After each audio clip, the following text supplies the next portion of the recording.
Hey, everybody. I'm Chris Metzler, one of the programmers here at SF DocFest. We're celebrating 20 years of bringing some of the most kind of eclectic and independent documentaries from all around the world here to the Bay Area.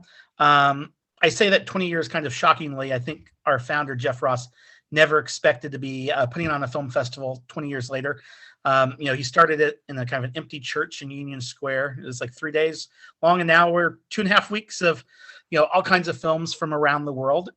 Today we have a really special film because it's both kind of a regional local story, but also the filmmaking team is based here in the Bay Area. I'd like to welcome Emily, director producer of Fruits of Labor. Thanks again for being here.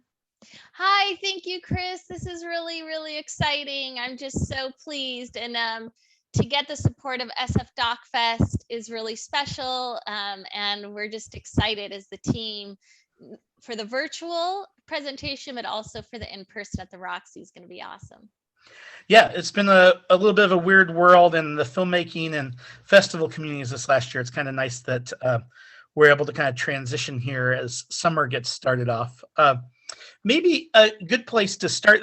I think many people always wonder like what's the genesis of an idea for a film, and so how did you find out about Ashley, and how did you kind of know that there was kind of a larger story there to tell? Yeah, I've been involved in her community since the 90s when I was a college student and involved in this with strawberry workers and a big strike that happened in the 90s with the United Farm Workers. But when I came back to live in California after being 12 years in New York, I met Ashley. I was teaching a college course and I wanted to do a collaboration with my college students and young people from working families who work in the agricultural fields or doing domestic labor.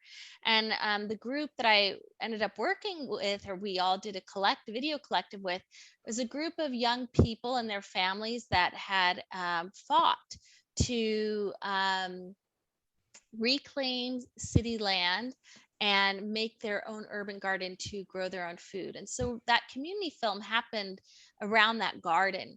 And I collaborated with the Community Agroecology Network. My sister is the executive director of that NGO. And so I met Ashley through her actually initially and through the group when we were doing this collaborative project. And, Ashley just really stood out. She was 15 at the time. She was kind of a shy young woman, but curious, had a good eye. She liked the camera. She asked a lot of questions. And I just was really drawn to her, really intelligent and engaged young person that really cared not only about herself, but about her whole community that I found really impressive. And it was really 2 years after that that I got to know her family and her. And Trump was elected. And that what happened ICE was basically started under George Bush, and there's been ICE raids for a long time in this country, but there was a marked increase in Ashley's community.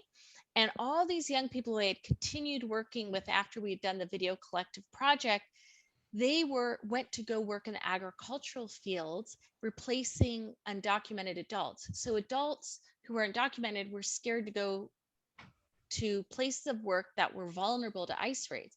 Well, then you think, oh, okay, this is supposedly supposed to be filled by a white working class or something like that. Well, no, that's not what happened.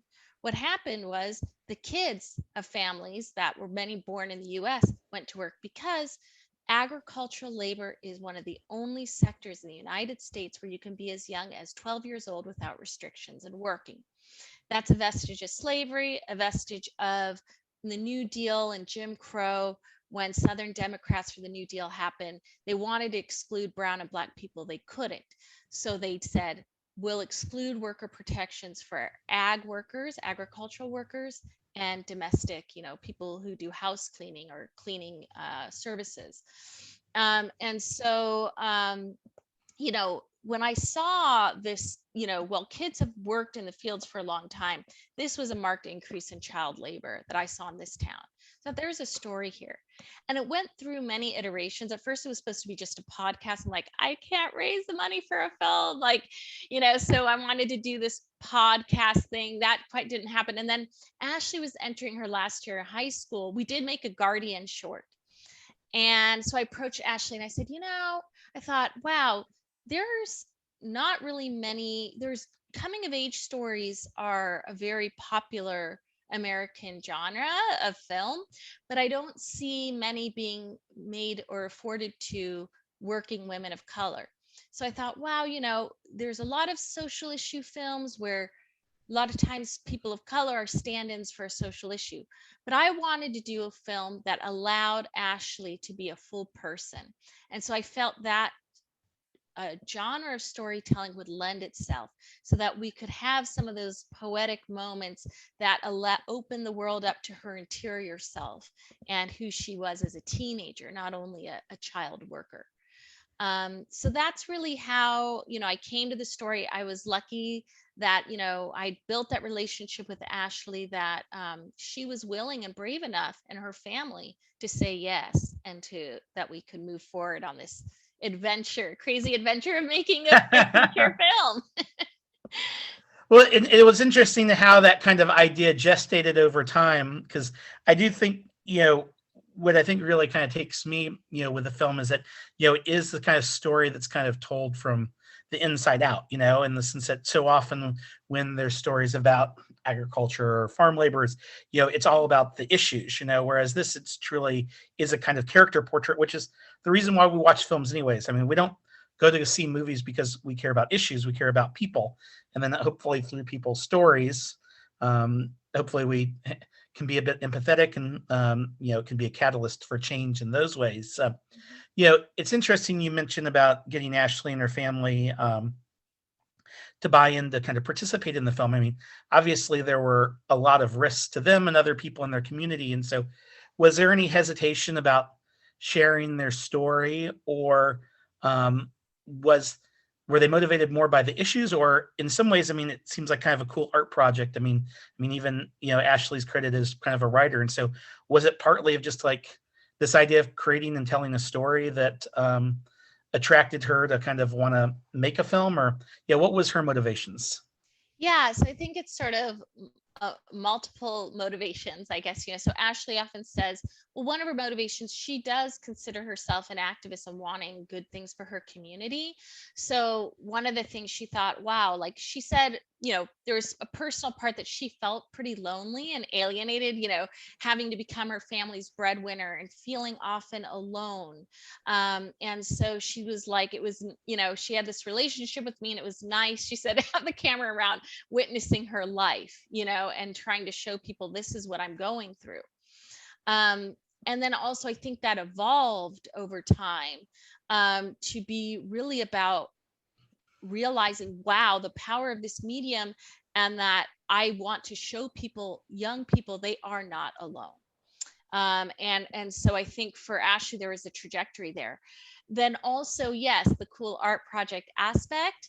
I wanted Ashley to be a really active participant in telling her story. And so we both worked together on the writing, and, I was lucky to get some grants. And so I was able to just have weeks of time, at a time where we would, Ashley could be a paid member of the team, and we would just block off that time and really work on the writing together, and really trying to get towards like ways of self-expression, and then refining that and making it work for storytelling in a film.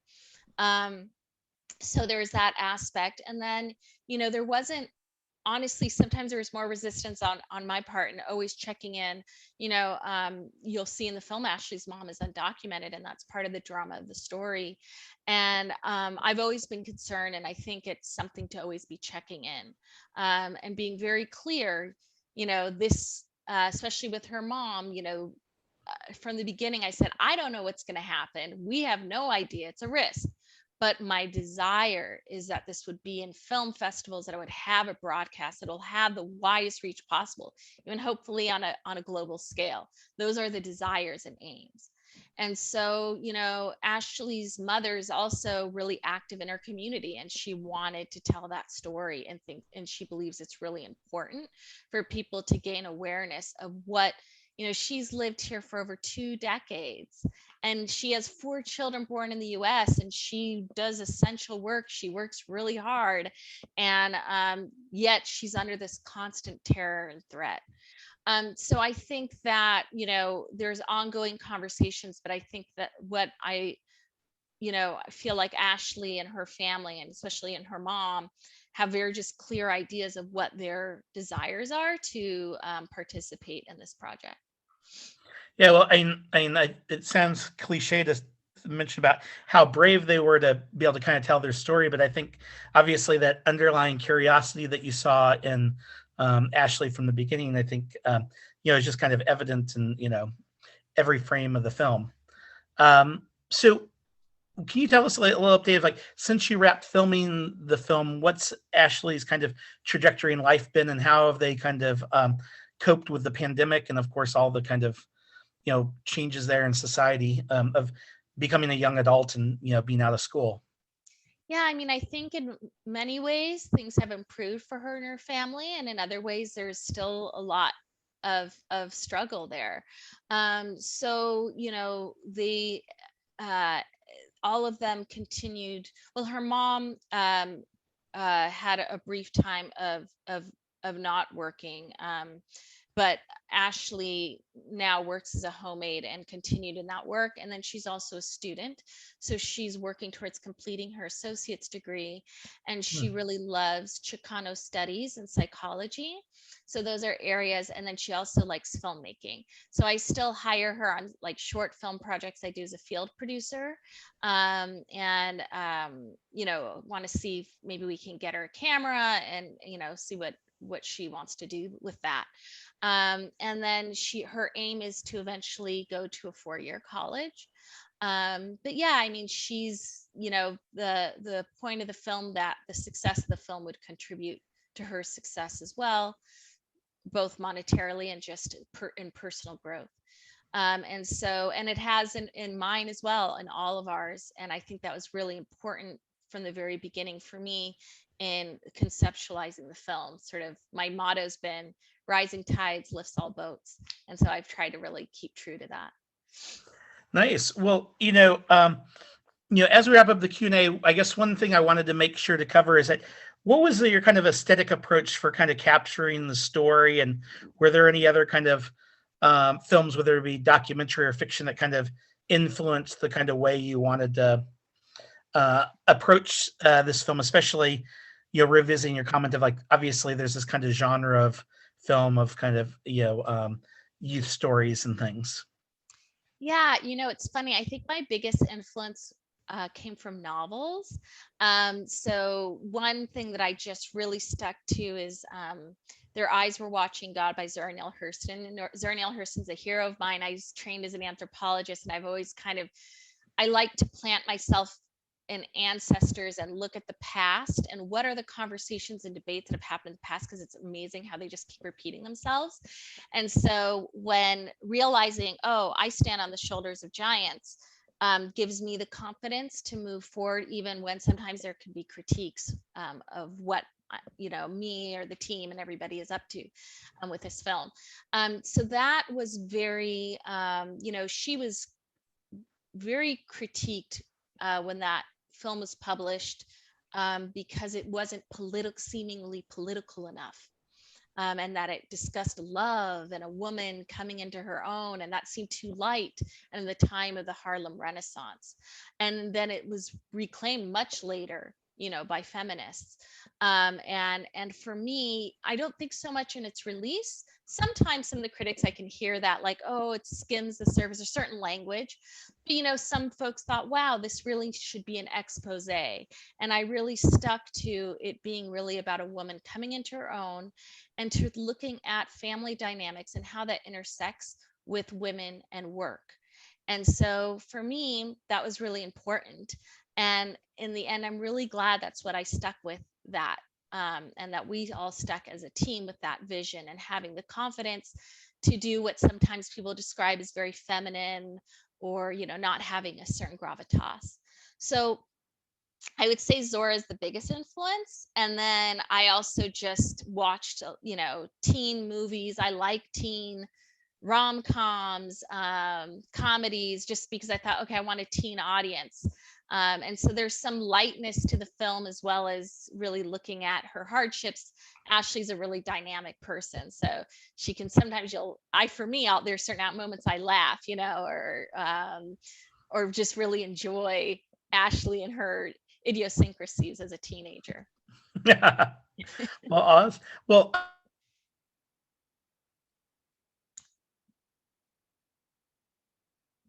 I can't hear you, Chris, so I don't know if you're asking me a question.